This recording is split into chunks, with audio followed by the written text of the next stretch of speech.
Stones on a Monday. Speaking of rolling, that's the Southern Miss baseball team. I'm glad you caught that. 10 in a row for Scott Berry's ball club. He joins us on the Farm Bureau guest line right now. Check out favorites.com and go with the home team, Mississippi Farm Bureau. Scott, first of all, I can't tell you how happy my co-hosts are, Michael Borky and Brian Haydad, that I actually caught a cultural reference, but they went deep enough back that I actually got one. Well, I know they're hard to get excited, so you've done well. I have done well. So, how about the weekend for your ball club, South Alabama, a team you know well, a team that you're familiar with. You faced them in non-conference games for, I guess, all the years that you've been the head coach. You get them at your place this weekend in a Sun Belt Conference series and get 3 good wins, 6-4, 6-4, and 6-1. Yeah, they really were. South Alabama coming in, I felt like on paper we were looking at ourselves. In all honesty, we were a little better ERA by about 60 points, but not much. Everything was pretty even from there. So, but our guys really competed and played well. We got outstanding, starting pitching from our 3 starters. Two of those 3 games, Friday and Saturday, saw us behind right off the bat in the top of the first, but. Offensively, we've been doing some really good things, having some really competitive situational at-bats. Really like the attitude and purpose that we have been having at the plate. And honestly, after 3 games, we deserve to win, Richard.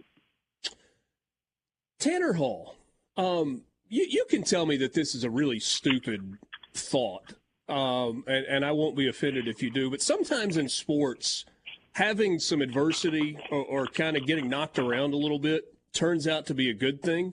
That's what we saw, 3 weeks ago when he faced a really good Coastal Carolina offense. But the last 2 weeks, he has just been incredibly good. 8 innings this past week, 9 strikeouts, 2 walks. Is there anything to the idea that, I don't know, that game against Coastal was a little bit of a wake-up call for him? Or was that just one of those, it happens in baseball nights? No, I'll be honest with you. I think it was a wake-up call for our whole team on that Friday and Saturday. Not just Tanner, not just Billy. I don't think you can just isolate it to one individual or 2. I think it was our whole team, and we gave up 35 runs in the first 2 games, and you probably ask anybody, they probably didn't think we were going to win the 3rd game, but. The challenge is that we got punched in the face, kicked in the face, however you want to say it, really, really bad. And I was glad to see our team get up and do something about it and salvage that 3rd game. And, if that's what it took to get us going, then certainly we've benefited from it. We've learned from it. We've created some momentum. And with Tanner, we see once again why he's our Friday night guy. And it couldn't have been any more of an example this past Friday where South Alabama's first 2 hitters, it's a single, then a double, and now you're 2nd and 3rd and nobody's out.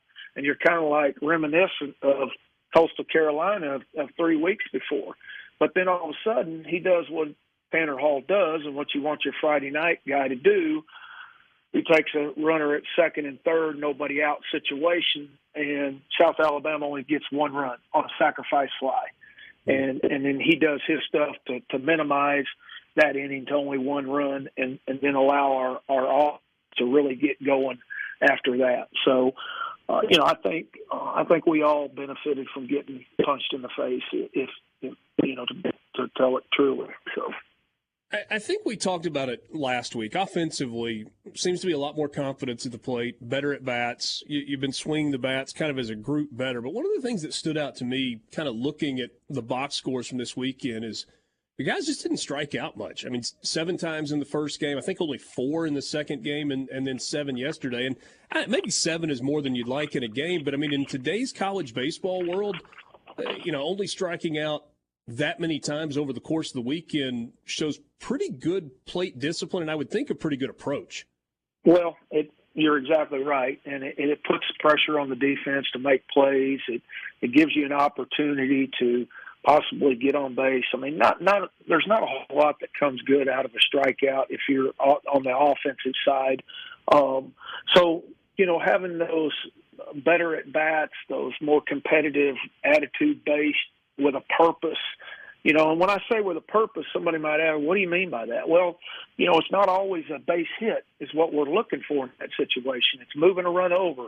It's getting those sack flies, those all-important runner at third, less than 2 out, sacrifice fly situations and not missing on them. Every run is so important, and I think that's what has been the key offensively with us as a team the last 10 games, and not to mention that we're getting linked out of our lineup now. Our lower half of our lineup is starting to produce, so it's not taking us, a dull 2 innings to get back around to the top of the order where those guys have been the most consistent.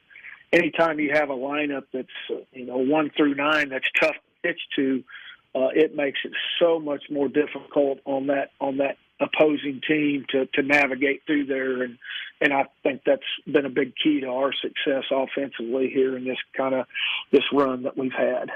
Scott, over the last few years, we've talked about chemistry and the importance of that, and some teams have it and some teams don't, and some teams develop it early. I'm curious if you sit back, and obviously there's a lot of baseball still to play, if you've kind of looked at this team from opening weekend to where they are now, have they developed a more kind of close-knitness to what they bring to the ballpark, maybe even a toughness that wasn't there at the beginning of the year, or maybe that you even questioned at times along the way? Yeah, I think so. I think we've, the first half we were up and down. We were searching for a lineup. We were searching for our pieces in the bullpen. People were getting opportunities. There wasn't that consistency that you were looking for to establish those guys that were going to be the ones that go out there and win you games. And I think when you have that, your chemistry is still trying to get figured out. Anytime you have a lineup where everybody knows these are the best 9 guys because there's a reason they're the best 9, they've shown they're the best 9, that's the teams that are going to have the best chemistry because the others now understand, accept their role, and are willing to play it because they see that these other guys have separated themselves. And I'm not trying to be, tough on anything. That's just the way it is. I mean, you have to have those guys that separate themselves. Everybody wants quality players. Everybody wants depth. We're all trying to sign that. But at the end of the day, there's only 9 guys that can go out there at one time and compete at that time to win a game. And I think that's kind of where we are now. The trial and errors are over. The guys in the bullpen have established themselves as the most consistent, and that's that group that we've been relying on. I think position player-wise, we're pretty well settled in there, except for maybe one position or 2 where we might platoon, where we match up a little bit. But outside of that, yeah, I think we're rolling pretty good because everybody understands who's supposed to be out there. Maybe uncomfortable for me to ask you this, so forgive me. 32-15 overall. 24 in the RPI, or at least I think that's the number. What do you think you've got to do to play yourself into one of those 16 host spots?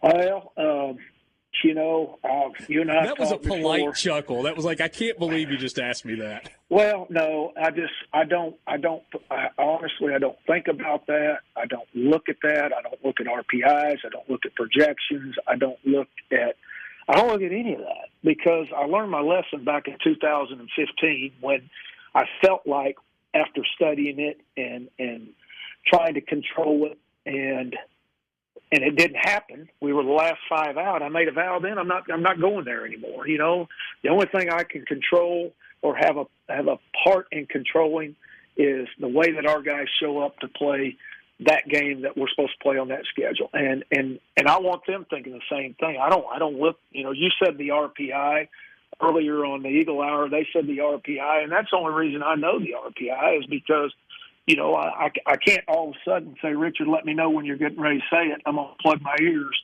I mean, it's just part, Sorry it's part about of that. what I do. No, it's just it's part of it, but I don't wake up and go straight to it and see where it is. I choose to just go a different route with everything and know that the only way that you have a chance of achieving your goals is you've got to win. Bottom line, you just got to win, and you got to keep winning, and you've got to give that committee and those that make those decisions a reason not to keep you out or not to give you a host, however it is. I mean, there's a lot of games left to play. hopefully in this season. And, we just got to concentrate on taking them one game at a time and playing that game. And I think our guys have really kind of bought into that, in all honesty. I don't think they've really gotten sped up and all this stuff. And we've been through enough ups and downs this year that hopefully we've learned our lesson, and that the way you play this game and go about it is just an even keel. You don't live on the highs and you don't dwell on the lows. 6 left in the regular season in the Sun Belt tournament in Montgomery. Coach, thanks as always for your time. Keep it up. All right, Rich.